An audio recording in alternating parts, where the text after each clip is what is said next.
Cheers cheers brother. Cheers sir. मैं ऐसे ही कर देता हूँ, चीयर्स बाद में इससे कर दूंगा। म्यूजिक।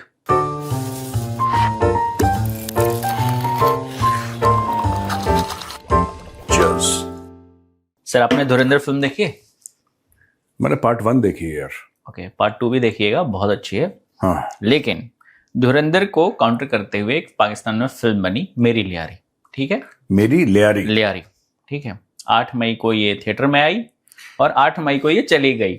ये खबर है कि टोटल फर्स्ट डे पे सिर्फ 22 टिकटें बिकी हैं और उसी दिन फिर ये चली भी गई। अल्हम्दुलिल्लाह 22 टिकट बिकी। हाँ, और वहीं ये धुरंधर पाकिस्तान का जवाब था। जवाब था। जबकि धुरंधर की जो एवरेज वो है 1350 करोड़ का बिजनेस है। वो डोमेस्टिक है, बाकी it is touching around 1800 globally ना। हाँ, और उसके मुकाबले 22 टिकटें टोटल 22 टिकटें फर्स्ट डे। हाँ, टोटल मतलब ये मान के चलो कि 5000 की भी बिक्री नहीं हुई है। नहीं, 5000 रुपए की। ये बनाई क्यों थी फिल्म कि हम भी बना सकते हम हैं? भी बना सकते हैं। हम आपको असली लियारी दिखाएंगे। हम इंडिया नु जवाब देंगे। इंडिया असली वाली। हिंदू तावा। पता है पाकिस्तानी हिंदुत्व नहीं बोल पाते। हम हिंदू तावा ये कौन सी चीज है यार? हम हिंदू तावा को जवाब देंगे। तो 22 टिकट बिकी हैं। और फिर उसी दिन थिएटर से फिल्म आउट भी हो गई, सेम डे। जिस दिन आई उसी दिन बाहर चली गई। धुरंधर वर्सेस ब्लंडर। धुरंधर वर्सेस ब्लंडर। फ्रीडम फाइटर ने बात बोली है। माफी मांगनी चाहिए नहीं, वहां पे खड़े होकर ना भाई। लाहौर में कौन सा पार्क है सर? शदमान पार्क, वो जो शहीद भगत सिंह के ऊपर। वहां पे आके माफी मांगनी चाहिए, हमसे गलती हुई। लिबर्टी चौक पे। वो रील नहीं है भाई, मुझसे गलती हो गई, मुंह से निकल गया, वही वाली बात आएगी इन पे भी। गलती से फिल्म बना दी, भारी मिस्टेक हो गया। भारी मिस्टेक हो गया। और इन्होंने अपने लिए फिल्म बनी, मतलब काउंटर करने के लिए फिल्म बनाई, और इन्होंने खुद भी नहीं देखा। नहीं, ये तो पर जोश में कोई कमी थी। जोश में पूरी जोश पूरा है। छठ से अनाउंस हुआ था, हम भी बनाएंगे। हम भी बनाएंगे। बना भी थी उन्होंने जल्दी, पता नहीं कैसी बनाई, कट कॉपी पेस्ट करके यहाँ से कोई फिल्म से एक सीन चुराए, उसको करके रिलीज कर दी मेरी लियारू। और अब क्या बन रहा है? मेरी लियारी की कोई स्टोरी वोरी है क्या है? सर इसके रिव्यू मैंने जो ट्विटर पे आए लोगों ने लिखा, उसको मैंने और पढ़ा, तो उसमें लोगों ने कहा है कि बस डॉक्यूमेंट्री टाइप से लग रही है, अजीबोगरीब सी है। मतलब इसमें स्टोरी ये दिखाई है कि जो लड़की है वो सरवाइव कर रही है ड्यू टू कंजर्वेटिज्म जो है उसको चैलेंज कर रही है। लेकिन ऐसी है, बस ये स्टोरी है। लेकिन जो सीन है, कहीं ऑटो वाला आ रहा है, कहीं वो आ रहा है, तो वैसे ही है। तो लोगों ने नहीं देखी। उन लोगों ने कहा ये तुम रोज ही देखते हैं, क्यों देख ऐसे करके फिल्म नहीं देखी लोगों ने। तो दोस्तों, खबर ये है कि धुरंधर को काटने के लिए पाकिस्तानियों ने फिल्म बनाई मेरी लियारी, क्योंकि धुरंधर लियारी में बेस्ड थी, जो कि कराची का एक इलाका है। और टोटल 22 पाकिस्तानियों ने देखी फिल्म। और जिस दिन ये 8 मई को रिलीज हुई और 8 ही मई को ठंडी हो गई, उन्होंने बोला कि नहीं, पहली शो में लगता है 3 टिकट ये 4 टिकट पहली शो में। ब्लॉकबस्टर होने वाली है ये, तो 4 टिकट बिके हैं। सिनेमा हॉल के कोने में 4 बंदे बैठे हैं मेरी लिए। टोटल 22 करके। गुड। ये भी पाकिस्तान नए नए कीर्तिमान स्थापित करता है। अब हल्का मत समझिए पाकिस्तान को, नए नए कीर्तिमान स्थापित करता है, ठीक है। और जो एक बार आता है पाकिस्तान दोबारा नहीं आता। पीस टॉक्स के लिए एक बार आए थे जेडी वैंस, उसको इतना सदमा हुआ तो गायब हो गया बेचारा।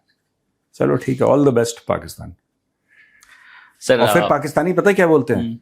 वो ठीक है, बॉलीवुड में पैसा ज्यादा है, लेकिन टैलेंट हमारे पास ज्यादा है। वो पाकिस्तानी जैसा टैलेंट नहीं है वहां पे तो ऐसे ही कुछ भी कर देते हैं। टैलेंट हमें, टैलेंट की कोई कमी नहीं है। टैलेंट की कोई कमी नहीं है पाकिस्तानियों में। अब करा उन्होंने, कोई देख नहीं रहा है, कुछ देख नहीं रहा, वो टैलेंट पहचान नहीं पा रहा है। जंगल में मोर नाचा वाला खेल हो रहा है इनके साथ। यानी देखो, कैपेबिलिटी है, कोई पहचान नहीं पा रहा। वो जौहरी नहीं मिला पाकिस्तानियों को जो पहचान लेके भैया हीरा है। सही है सर, मिलेगा भी नहीं इनको इस तरह का।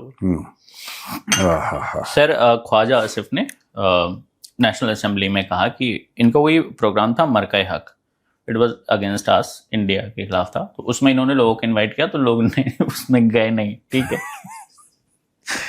मतलब पाकिस्तान में इंडिया के खिलाफ कोई प्रोग्राम हुआ और उसमें पाकिस्तानी उसमें भी नहीं गए कुछ लोग, ठीक है। जैसे मेरी लियारी में नहीं गए थे, उसमें भी नहीं गए, इसमें भी नहीं गए। तो उन्होंने ख्वाजा आसिफी तो डायरेक्टर नहीं था मेरे लिए देखो जरा।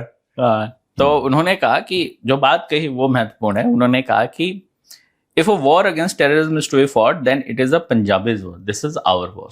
उन्होंने उसमें ही कहा कि हमने बुलाया था, लोग आए नहीं। जो आतंकवाद, उर्दू में कहते हैं ना लोग, दहशतगर्द, उसके खिलाफ जंग हमारी है, पंजाबियों की है। तो एक सीटिंग डिफेंस मिनिस्टर जो है पाकिस्तान का, बाकी सूबे को तो असेंबली में ही इनकार कर रहा है कि वो है। जरा इनका साउंड सुन सकते हैं? बिल्कुल, ऑडियो सुनाइए जरा। जनाब इस तरह करेंगे मैं आयोजन कर दूंगा। इनको मार्का हक के फंक्शन पे इनवाइट किया गया, सबको, कोई नहीं आया, कोई नहीं आया। ये वक्त आने पे मैं उस फंक्शन पे था, मैं उनका नाम नहीं लेना चाहता जिनको इनवाइट किया गया था, मैं उनका नाम नहीं लेना चाहता जिनको इनवाइट किया गया था, वो नहीं आए। सर, अगर दहशतगर्दी के खिलाफ जंग लड़नी है तो ये पंजाबियों की जंग है। नहीं, उसने सच बोला है। ये देखिए, पाकिस्तान में एक ही सूबा मैटर करता है जिसकी कैपिटल लाहौर है। पाकिस्तान में बाकी बलूचिस्तान की कोई कीमत नहीं है, खैबर पख्तूनख्वा की कोई कीमत नहीं है। सिंध की सिर्फ इतनी कीमत है कि सिंध के अंदर कराची है और कराची से ये लोग पैसे कमाते हैं। इसके अलावा कोई सेंस, कोई कुछ नहीं यार, कुछ भी नहीं। दे डोंट, कुछ भी नहीं है, मैं बता रहा हूं। So that is what it is. अब इसने ये बोला है कि पंजाबियों की जंग है, पाकिस्तानी पंजाबियों की, यानी कि पाकिस्तानी सूबा पंजाब, उनके लोगों की जंग है। यार मैं तो बांध के आया था घर में, पता नहीं किसने पट्टा खोल दिया। अपनी तरफ से मैं बांध के आया, अपनी तरफ से मैं तो बांध के आया था, किसी ने खोल दिया। मुझे वो कोई रूहानी ताकत आई होगी, वो जिन्न आए होंगे जिन्होंने खोल दिया होगा। चलो, असेंबली में जरूरत है, कुछ बोलना है। हाँ सर, एक और बहुत महत्वपूर्ण चीज है, वो है यूनाइटेड नेशन में पाकिस्तान के परमानेंट रिप्रेजेंटेटिव हैं अहमद असीम इफ्तिकार अहमद। ठीक है, इन्होंने एक बात कही है और वो बात थोड़ी सी सीरियस है, लेकिन फिर मैं पूछना चाहूंगा। इन्होंने कहा कि शेयर हेरिटेज बुद्धिज्म की बात कही है, तक्षशिला को जोड़ते हुए, कि आज के समय में बुद्धिज्म जो प्रिंसिपल है वो बहुत जरूरी है। ये कौन सी गली चले गए? ये तो इस्लाम की बात करते थे, ये बुद्धिज्म वाली गली में कुछ नहीं है। माल बेच रहे हैं पाकिस्तानी, ये इस्लाम के भी सगे नहीं है पाकिस्तानी। ठीक है, ये इस्लाम के भी सगे नहीं है। अब उनको लगता है कि बुद्धिज्म इज इंटरनेशनली पॉपुलर, अब सब लोग जाते हैं और सब लोग, क्योंकि बुद्धिज्म की कुछ टीचिंग्स ऐसी हैं जो शायद लोगों को अट्रैक्ट करती हैं। तो साहब, जैसे यहाँ पे नहीं है कि यहाँ पे रिचर्ड गेयर आ गया और धर्मशाला में रिचर्ड गेयर है, वो हिमाचल में नहीं है धर्मशाला जहाँ पे दलाई लामा बैठते हैं, तो वहां पे घूमता है। तो ये इनको अट्रैक्ट करने के लिए बुद्धिज्म की बात कर रहे हैं। ठीक है, गांधारा वगैरह इन सब का वो लोग रेफरेंस देंगे। They are not serious, they are totally non serious people. ये मदरसे के अलावा कुछ नहीं बना सकते। देखो, मैं आपको एक बात बताता हूं, ये पाकिस्तान की सॉफ्ट इमेज, पाकिस्तान की सॉफ्ट इमेज है ही नहीं। इनफैक्ट पाकिस्तान की कोई इमेज ही नहीं, उनकी हार्ड इमेज भी नहीं है, उनकी इमेज ही नहीं है। ठीक है, ये सारे के सारे कोशिश कर रहे हैं कि कुछ ना कुछ ऐसी बातें बोले जिससे पाकिस्तान सुर्खियों में रहे। पहले ये बोल रहे थे कि दुनिया भर के फैसले पाकिस्तान में होंगे। एक बार पाकिस्तान आया जेडी वैंस, ऐसा सदमा हुआ, पोस्ट ट्रॉमेटिक स्ट्रेस, वो भाग गया, कह रहा दोबारा नहीं जाऊंगा यार, दोबारा नहीं जाऊंगा मैं। क्यों जाएगा यार वो? किस लिए जाएगा? क्या लेने जाएगा? वो चुपचाप बैठा है वो। तो अब आप ये देख लो कि ये जो पूरा मैटर है कि पाकिस्तान ऐसा और तो पाकिस्तान में वैसा, यू अंडरस्टैंड, कि हम फैसला करेंगे और यहां पे अमेरिका भी बैठेगा और ईरान भी बैठेगा और हम सबको बताएंगे कि जिंदगी कैसे जीनी है और किस तरीके से अमन करना है। क्या हुआ? निकल गई हवा। तो यही मैं पाकिस्तानियों से जब बात करता हूं ना, I talk to a few of them, मैं पाकिस्तानियों को जब भी फोन पे बात करता हूं, मैं एक ही बात बोलता हूं कि यार इतने बड़े बोल मत बोलो, बेइज्जती तुम्हारी होनी है। पर वो इतने यूज्ड टू हो गए हैं बेइज्जती के कि जिस दिन बेइज्जती नहीं होती उनको लगता है कुछ मिसिंग है यार। आज के दिन में ना कुछ, जैसे कि कहते हैं ना कि यार कुछ खाया नहीं आज, कुछ मिसिंग है उनका। तो जानबूझ के क्यों इतने बड़े बोल बोलने यार कि पूरी दुनिया के फैसले पाकिस्तान में हो? क्यों ऐसा बोलना? पाकिस्तान के फैसले पाकिस्तान में नहीं हो रहे। IMF जो है, IMF का चेयरमैन IMF या whoever is the head of IMF, they tell कि इतना टैक्स बढ़ाना है, इतना इसमें you have to increase the petrol prices, you have to increase this price, that price. वो लोग तय करते हैं यार. आप फालतू में बेगानी शादी, अब्दुल्ला दीवाना, यहाँ पे पूरे दुनिया के फैसले पाकिस्तान के फैसले तो पाकिस्तान में कर लो यार पहले. Once you start taking decisions for Pakistan inside Pakistan, then we'll say कि next step फिर आप दुनिया के फैसले लो. खुद के फैसले कर नहीं पा रहे फालतू में. बुद्धिस्ट कल्चर ये सब, इनका क्या मतलब है बुद्धिस्ट कल्चर से यार? इनका क्या मतलब है? बुद्धिस्ट तो इनके लिए काफिर हैं और काफिर वाजिबुल कत्ल है. तो why are they talking about Buddhist culture? ये पढ़ाते हैं अपने बच्चों को कि 712 में आई थिंक वो आया था मोहम्मद बिन कासिम, उसके साथ इस्लाम आई थी और सबके बाप दादा मोहम्मद बिन कासिम के साथ गधे पे बैठकर आए थे और वहीं रह गए. गधा भी वहीं पे रह गया, वो वहीं पे रह गए. इसीलिए लोग एक्सपोर्ट भी गधा करते हैं, उसी पे आए थे. सर एक पाकिस्तान के जर्नलिस्ट हैं अहमद नूर, ठीक है, but he lives in USA. उन्होंने कहा कि पाकिस्तान की जो मीडिया है वो दिखा रही है कि ईरान और अमेरिका में पाकिस्तान को बहुत मुकाम हासिल हुआ है, बल्कि अमेरिका में हकीकत ये है, जितने भी वाशिंगटन से लोग हैं वो ये कहते हैं कि ट्रंप एडमिनिस्ट्रेशन ने पाकिस्तान को यूज किया है. ईरान अमेरिका जंग के अंदर बजाय एक मस्बत रोल प्ले करने के, उन्होंने एक तो मीडिया को मिसयूज किया. मीडिया से अजीबोगरीब पाकिस्तान को बड़ा मुकाम मिल रहा है. वाशिंगटन के अंदर जो लोग खबर रखते हैं बराह रास्त इंफॉर्मेशन शेयर कर रहे हैं कि किस तरीके से पाकिस्तान को इस्तेमाल किया गया ट्रंप एडमिनिस्ट्रेशन की तरफ से इस सारे मामले के अंदर. देखो ये मुकाम हासिल क्या होता है कि ये पाकिस्तानी जो लोग हैं, field marshal so called Asim Munir, ये सब ये छिछोरे लोग हैं बेसिकली. ये पढ़े लिखे ज्यादा नहीं है, ये छिछोरे हैं. तो इनका अब इनकी आवाम भी पढ़ी लिखी नहीं है, तो पाकिस्तानियों को बड़ा मुकाम हासिल है और ये बड़ा है. और बीच में नहीं चलाया था इन लोगों ने कि जब हम गए पासपोर्ट हमने दिया तो हमें उठ के सलूट करा, हमारे हाथ चूमे और बोला कि साहब आप दुनिया में अमन. और लोग भरोसा करते हैं पाकिस्तानियों को ये चीजें अच्छी लगती हैं, चाहे वो झूठ. आप पाकिस्तानियों को खुश करो, चाहे आप झूठ बोल दो. 5 फुट के आदमी को बोल दो सर आप करीब 6.5 फुट के लग रहे हैं, अरे थैंक यू यार, थैंक यू. उसको भी पता है कि नहीं है, उसको भी पता है कि उसकी हाइट इतनी है कि बंद दरवाजे के नीचे से लिफाफे की तरह निकल जाएगा वो, ठीक है. लेकिन भाई खुश हुआ, ठीक है यार. इनका सर आपने खुशी की बात कही तो एक मुंगेरी लाल का हसीन सपने वाली बात और बताना चाहूंगा आपको. लखना डकैत था उसमें, पता है? देखा आपने? नहीं, ये नहीं देखा. उसमें मुंगेरी लाल के हसीन सपने, उसमें था एक, उसका फादर था या ससुर था, तो वो पुलिस में था. तो वो अपनी स्टोरी बताता था कि हमने लखना डकैत को पकड़ा एक बार. लखना डकैत ने, पता नहीं कोई लखना डकैत था, उसकी स्टोरी सुनाता था. हाँ बोलिए. शहबाज शरीफ उन्होंने कहा है कि हमने पाकिस्तान को न्यूक्लियर पावर बना रखा है और अब इससे दुनिया का इकोनॉमिक पावर बनाना है. इसीलिए मैंने कहा था मुंगेरी लाल के हसीन सपने. नहीं, बन भी जाएगा पाकिस्तान. इतना देखो आप 25 करोड़ आवाम को पूरी चलता है सब कुछ. आप एक बात बताओ, पूरी 25 करोड़ की आवाम एक दिन में अगर $1 भी मांगे, एक दिन में $1, सिर्फ $1, ज्यादा नहीं बोल रहा, तो $25 करोड़ आ गए. तो महीने में आप देख लो कितने डॉलर की वर्षा होगी भैया वहां पे. इनको आप सबको भेजो फ्लाइट का टिकट लेके मांगने पे लगाओ. पाकिस्तान इकोनॉमिक सुपर पावर बनेगा, मांग के बनेगा. और मैंने गणित भी बता दी, एक दिन में $25 करोड़ आ रहे हैं. सबको लगा दो काम पे. मिनिस्ट्री ऑफ बैंकिंग ऑफ, हाँ नहीं, क्योंकि ये काम पुश्तैनी है वहां पे, तो इस सिखाने की जरूरत भी नहीं है. There is no training that is required, है ना. ये तो करना है, अरे बस ये तो बस इसमें तो एक्सपर्ट है वो. वैसे भी सर पुराना आंकड़ा बताता है कि 42 बिलियन तो सिर्फ बैगिंग से ही कमा लेते थे. और कल हमने क्या डिस्कस करा था? कल हमने ये डिस्कस करा था कि कुछ सालों में पाकिस्तान की पॉपुलेशन डबल हो जाएगी, फिर डबल इनका जीडीपी हो जाएगी. जो आने वाले हैं वो भी मांगेंगे, सब मांग रहे हैं, मांग के. गलत नहीं बोल रहे शहबाज शरीफ. नहीं, बिल्कुल शहबाज शरीफ, मैं सपोर्ट करता हूँ शहबाज शरीफ को, बहुत जरूरी आदमी है ये.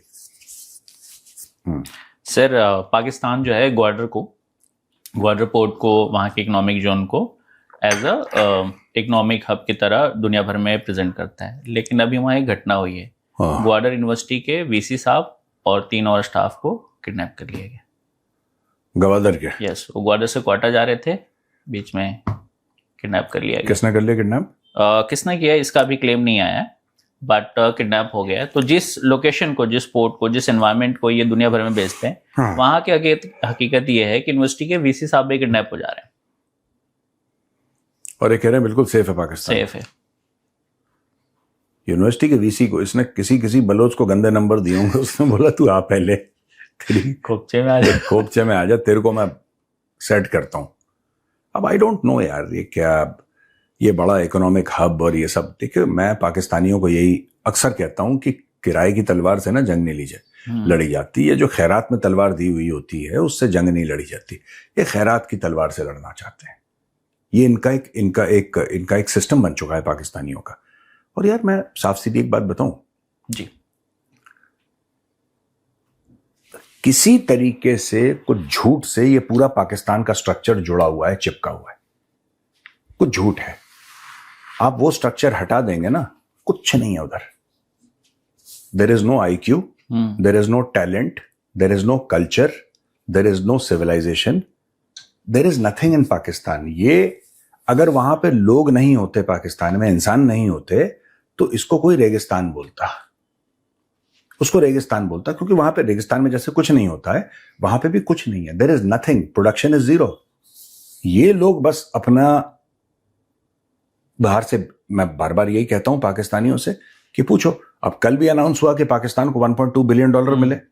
अनाउंस हुआ था कल या परसों की खबर है। हाँ, 2-3 दिन पहले किया सर। हाँ, तो पर हमने कवर करी कल परसों ना पाकिस्तान को। अब किसी पाकिस्तानी में ये बड़े बड़े हामिद मीर, ठीक है, और ये बड़े बड़े नजम सेठी, और ये बड़े बड़े ऐसे तो वैसे, तो हम बताएंगे तो हमारी चिड़िया एक खबर लेकर आई है, और ये सब एशियन टाइगर बन रहे थे। हाँ, ये नहीं, इनसे ये पूछो कि वो जो 1.25 अरब आए हैं, 1.2 बिलियन, वो किस तरीके से इस्तेमाल होंगे।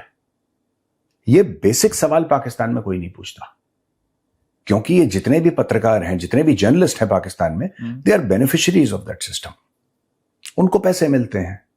अब ठीक है, 1.2 बिलियन है तो उसमें से 1 मिलियन आपने, अब 1.2 बिलियन तो बहुत बड़ी रकम है, तो उसमें से 1 मिलियन आपने जर्नलिस्ट के लिए दे दी। किसी को 1 मिलियन, वो पाकिस्तानी हो गया करीब, आप लगा लीजिए करीब 25-30 करोड़ पाकिस्तानी।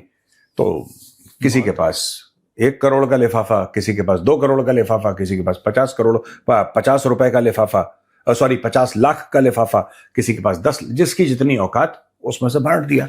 पूरी मीडिया को खरीद रखा है। यही एक बंदा सवाल नहीं पूछता। मैं चाहता हूं हामिद मीर जो चला गया था अफगानिस्तान ओसामा बिन लादेन से मिलने के लिए, कम से कम ये तो पूछे हामिद मीर कभी, एक बार पूछे कि सर जब से पाकिस्तान आजाद हुआ है, राइट, इतने अरब डॉलर हमें मिले हैं, चाहे हमें कर्ज में मिले हैं, चाहे हमें दान में मिले हैं, गिफ्ट में मिले हैं, जो भी मिले हैं, ये पैसे एक पार्लियामेंट्री कमेटी बैठाई जाए, और मल्टी पार्टी पार्लियामेंट्री कमेटी, और वो पता लगाए कि ये पैसे कहां खर्च हुए हैं, ये पैसा गया कहां।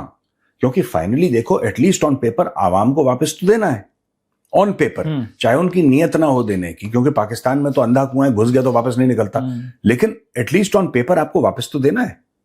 इनकी यूएई से लड़ाई क्या है? इनकी यूएई से महज इतनी लड़ाई है कि पहली बार पाकिस्तान की जिंदगी में, पाकिस्तान के लाइफ में किसी ने बोला कि यार तुम्हें पैसे दिए तो वापस दो। इनको इतनी चोट, पैसे वापस भी देने होते हैं, कोई मांगेगा हमसे, कोई मांगेगा हमसे। इनकी इतनी जरूरत की अपने खुद के पैसे मांग लिए। इसलिए पाकिस्तानी मुंह से झाग निकल रहा था, ओ भाई आपने पैसे लिए, आपको वापस देने, सिंपल सी बात। They don't believe in giving that money. जो बचे खुचे होंगे सर, उनको फ्री में बिरयानी और इंटरनेट दे के सल्टा लेती होगी स्टेट, जैसे इस्लामाबाद टॉक के टाइम हुआ था। हाँ, बस इतना ही मैनेजमेंट है। सर व्यूअर्स क्वेश्चन ले लेते हैं। शौर्य है बेंगलोर से, इन्होंने कहा है कि sir will the Trump visit to China have an impact on India's geopolitical relationship with this 3 countries. क्या जो अभी ट्रम्प गए हैं चीन, इसके बाद भारत के जो जियोपॉलिटिकल रिलेशन है चीन से, अमेरिका से, ये प्रभावित होंगे? देखिए, बड़ा कॉम्प्लेक्स क्वेश्चन है। उन्होंने ये भी कहा है कि क्या भारत को इस बात की चिंता करनी चाहिए? नहीं, भारत को इस बात की चिंता नहीं करनी चाहिए। सबसे बड़ी बात यह है, जो बांग्ला में कहते हैं ना, एकला चलो रे, वही सच है, वही सच है, और वो बहुत बड़ा सच है कि अकेला चलो। आपका ना कोई दोस्त है, ना आपको दुश्मन 10 होंगे, आपका दोस्त कोई नहीं, आपको अकेले ही मैनेज करना है, तो अकेला चलो रे। देखिए, China is not your well wisher, ये क्लियर हो जाइए आप पहले। चाइना आपका वेल विशर नहीं है। आपको सपोर्ट 2-3 देशों से मिलता है, उसमें फ्रांस है, उसमें इजराइल है, उसमें 1-2 और देश हैं, रूस से भी मिलता है, रशिया से भी मिलता है। लेकिन आपकी लड़ाई आपकी है। क्या भारत को जियोपॉलिटिकली फर्क पड़ेगा? मुझे नहीं लगता कि भारत को इतना जियोपॉलिटिकली फर्क पड़ेगा, लेकिन जियोपॉलिटिक्स चेंज हो जाएगी और भारत को अडेप्ट करना पड़ेगा। That is what I feel. Sir, Hrishiraj De हैं असम से। क्या नाम है? हिर्षिराज। हिर्षिराज, हाँ, और ये असम से हैं। इन्होंने कहा कि सर, आपकी नज़र में टर्की सबसे अच्छा मीडिएटर है या Qatar? Qatar. Qatar. Qatar, the Qataris have proven over decades that number one, they can be trusted. Bharosa, trust. Number two, they are credible, right? And number three, they get the job done. अगर ये चीज करनी है, देखिए, एक तो ये America ने जानबूझ के कि हम कंट्रोल कर लेंगे पाकिस्तान को, इसलिए मुनीर को ये वो। अगर आपको ये मामला सल्टाना है, सबसे पहले you shift everything to Doha. That is what I feel. If you want peace in the Middle East, shift the entire negotiation to Doha. आप दोहा में शिफ्ट करो सबसे पहले। उन लोगों के पेट भरे हैं, कतरीज के पेट भरे हुए हैं। They are not greedy. Pakistanis are poor and they are corrupt and they are incompetent, therefore they are greedy. Deceiver भी हैं सर, धोखेबाज हैं सर। हाँ, वो तो आसिम मुनीर है डिसीवर। तो उसमें होता क्या है पाकिस्तानियों में कि क्योंकि इतनी मुफलिसी है पाकिस्तान में कि जब भी कोई $10-20 दे देता है, ये नाचना शुरू कर देते हैं। That is what the Pakistanis do. The Qataris never do that. The Qataris are rich. Qatar is a rich country. It has a lot of credibility, and it is the country where the Israelis don't mind coming, the Iranians don't mind coming, the Americans don't mind coming, and Qatar has a lot of, देखिए, above all, Qatar has a lot of credibility. The state of Qatar has a lot of credibility, and I think Qatar should be the destination for peace talks between Iran, not Pakistan and nonsensical. पूरा 1 महीने तक इस्लामाबाद बंद कर, पता नहीं क्या, very weird people यार, very weird people. आता जाता कुछ नहीं है, बहुत बस सर बस इसी में तेज है। चापलूसी कर ली डोनाल्ड ट्रंप की, बूट पॉलिश कर ली, ऐसे होता है। Qatar is, I think Qatar is far more credible than Turkey. Qatar is far more credible. In fact, for peace in the entire Middle East, if there is one credible country for peace talks, that is Qatar. Okay sir, आज के लिए इतना ही। ठीक है, okay, चलिए, all right, okay भी, राम राम। जय हिंद।